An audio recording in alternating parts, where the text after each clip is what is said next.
Hello guys and welcome back to my channel. My name is Resh and I am running a YouTube channel that is all about languages including Turkish, English, Spanish, and German. And in today's video, I want to give you guys a quick beginner's guide for people who want to learn the English language. If you are new to the English language and you don't know where to start and you need some kind of a guide, some kind of a plan or a schedule that helps you out, that shows you what you have to do to actually start learning English in an efficient way, then this video is probably perfect for you. This video is available with many different subtitles and probably also in your language, so make sure to turn on the subtitles. So what are we going to do in this video? In this video, I'm going to talk about the English language in general to give you guys an idea what kind of a language it is. I am going to talk about the pronunciation, about the alphabet, teach you the numbers in English, teach you some basic sentences, also talk about the grammar and what you should be doing when you start learning English. But first of all, what I always emphasize in my language learning videos is that to learn a language and acquire a language, you definitely have to practice. There is no way around it. You have to practice, and there's an amazing opportunity for you guys, which is called Cambly. Now, Cambly is actually an amazing platform where you can practice your English with native tutors. Most of the time, people who want to learn English struggle in finding a partner to practice their English with. Now that's why Cambly is super useful. Not only can you practice your English here, but you can also have a customized schedule to be able to actually see your improvement in English. Depending on your personal interests, you can actually pick the topics and talk about the topics you want to talk about so that you can actually improve your English while having fun. And it's amazing that you have tutors from all over the world who speak English as their native language. Not only is it beneficial for you to improve your skills and also have fun while doing it, but you don't even have to get out of your house. It is all online, and the amazing thing is that you can actually re-watch every single lesson and see and hear the conversation you've had with your tutor. As you can see here, I'm practicing on Cambly and it's a lot of fun. It is very helpful. The tutors actually focus. They can see where your problems are and they can help you out. That's why I think Cambly is a great option, not only for beginners, but also for people who are at a certain level, but they just want to improve their skills, or they would just want to, sustain and keep moving on and practicing their English. And now here's the big thing. Cambly has actually launched their biggest discount of the year, which is a total of 60% off. With this voucher code that you see on the screen, you can actually get a 60% discount, and I would just encourage you guys to at least try it, because you're going to see that it's going to be very, very efficient, and it's going to help you improve your skills and get to a certain point while having fun at the same time. There's no stress, there are no boundaries, just you, your tutor, your customized schedule, and a lot of fun that will help you improve your English. And within a year, you'll be like, wow, that was so good. I'm so happy that I actually tried this out. I can promise you that. Now back to our content. When you start learning a new language, in this case, English, you definitely have to know what kind of a language you're attempting to learn. Now, there are many people out there who have different native languages, but in general, we have to know that English is a Germanic language which belongs to the Indo-European language family, which means if you're a native speaker of a Germanic language such as German, Dutch, Norwegian, etc., it will be pretty easy for you to acquire the language and understand the grammar in a very, very short amount of time. Also, if you're a native speaker of a Latin language such as Portuguese, Spanish, Italian, or French,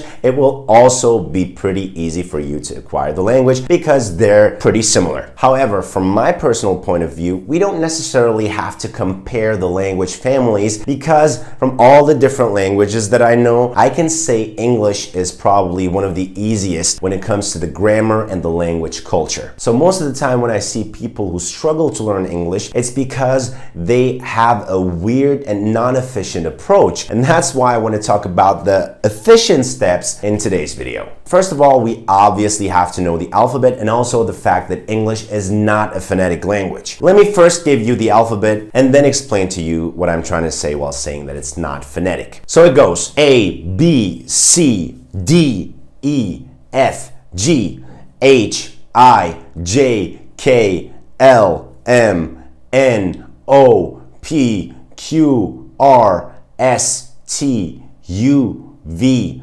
W, X, Y, Z. In British English, it would be Z, but Americans say Z. All right. So if you memorize this, you will know how to pronounce each letter in English. However, I just said that English is not phonetic. What does that mean? That means even if you know how to pronounce every single letter in English, it doesn't mean that whenever you see the letter, it's going to be pronounced like that. For instance, if you have the letter C in a word, it can have the S sound or it can have the K sound. For example, in words like city, you will hear a S sound, city. But in a word like car, you will hear the K sound. There are a few rules that can help you to understand how to pronounce a specific letter in a word, but mostly you will not have a rule. You will just have to know the word. So that's why the pronunciation in English is actually a big obstacle. Even native speakers sometimes don't know how to pronounce a word if they stumble upon a word that they have never seen before. So I would just recommend you guys to learn the International Phonetic Alphabet, which you see when you open up a dictionary. Look for a word, and right next to the word you will see some brackets. In the brackets you will see the phonetic spelling of that word. So once you learn the International Phonetic Alphabet, you will always know how to pronounce a word by looking at the phonetic spelling. To give you an idea about what I'm trying to say, the English alphabet has a total of 5 vowels, A, E, I, O, U, but the International Phonetic Alphabet has a total of 11 vowels, which means English has a total of 11 vowel sounds. So it's important to know when to pronounce those vowels and how to actually pronounce them. If there is demand, I can post videos about the International Phonetic Alphabet. Just make sure to leave a comment in the comment section below, and I'll think about posting a video about that too. So we just learned the alphabet. Let's quickly also take a look at the numbers from 1 to 10. So it goes 1, 1, 2, 2, 3, 3, 4, 4, 5, 5, 6,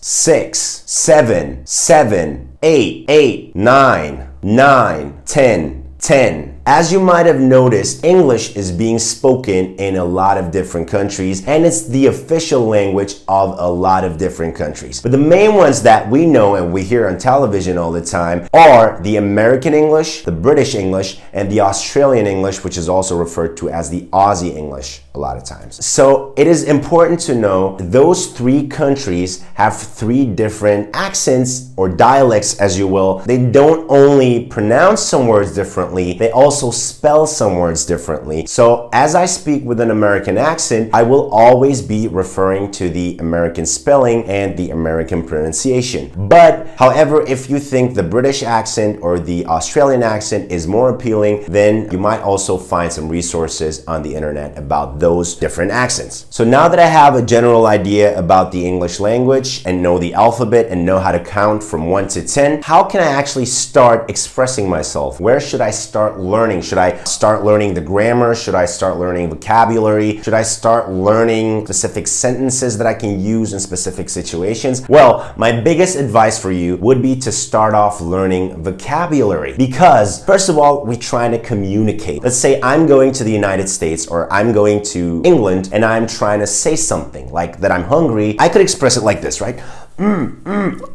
Like that would be comprehensible, I guess. Instead of acting like a clown somehow, I could also just say food, or if I'm thirsty, I can say water. So that will be actually enough to express what I'm trying to say. Well, I'm actually asking for water. The whole sentence would be, can I get some water? But I could just say water, and a person would probably understand what I'm trying to say. So starting off with vocabulary will definitely help us out to communicate at least a little bit and actually give a general idea about the things we're trying to say. I mean, I'm not trying to say it's the best way of communication, but it's a start and it works. So we should mainly focus on vocabulary that we use the most. Think about food and drinking, about asking where the bathroom might be, asking for directions, asking for a specific location, asking how to get to the airport, you know, those kind of vocabulary. And especially when talking about vocabulary, I want to give you 3 hints here. First of all, try to learn vocabulary that has more than one meaning. For instance, the word date can have 3 different meanings. First of all, it can be the day today. So the date today would be October 1st,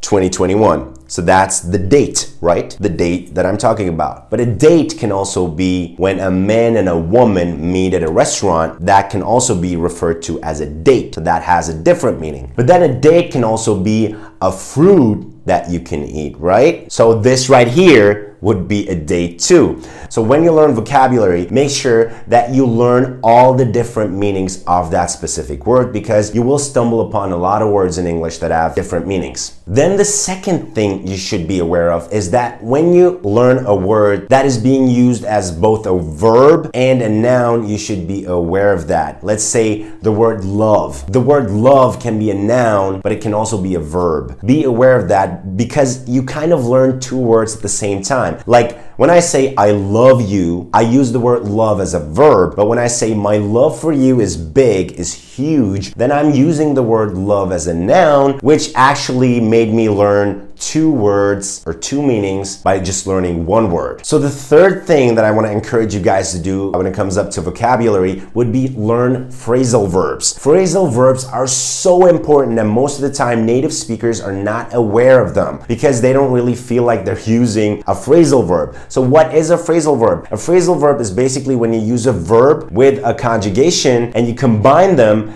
and the verb actually loses its actual meaning and gets another meaning. Let's give you an example. For instance, the word run, right, is this right here. Okay, when I say I'm running home, I'm talking about doing this towards my house, right? I'm running home. But when I say I'm running out of patience, then I'm using the phrasal verb run out, which has nothing to do with this right here. Run out, it actually means that you don't have it anymore. Like when I'm running out of patience, that means that I do have patience right now, but I'm about to lose it any minute, right? So that's a whole different meaning. And you should be aware of those phrasal verbs. Okay, after acquiring the most important vocabulary, you should start off with learning some grammar. And I'm talking about basic grammar, about tenses obviously. First, you'll be learning the present simple, which you basically learn by using a subject pronoun such as I, you, he, she, it, we, you, they, and combining it with a verb. So that's basically the most simple way of expressing yourself in a tense. It's just using a random subject pronoun with a random verb, and boom, you have a sentence. Let's say you have the subject pronoun I and you have the verb go, then you just combine it and you have I go, and boom, you have a sentence. Easy as that, right? The only thing you have to take into consideration would be that when it comes to the third person singular, you have to use the S. So if you say I love, it's got to be he loves. Well, there's a big simplicity in English, and that is that verbs are not being conjugated, which is a big plus because in any other language I know, verbs are being conjugated. So that makes English